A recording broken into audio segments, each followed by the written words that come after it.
noite, pessoal. Chegou a hora do meu combo. E eu vou começar pela insulina. E ela consiga me ajudar, porque hoje foi bem difícil.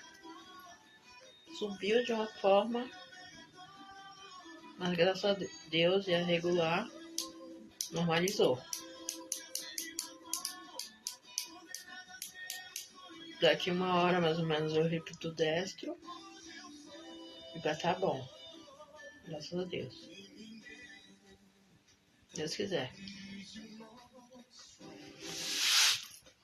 Eu fui na reunião do bairro com o Sérgio, com a Michele, com outros vereadores e foi bem legal, sabe? Colírio.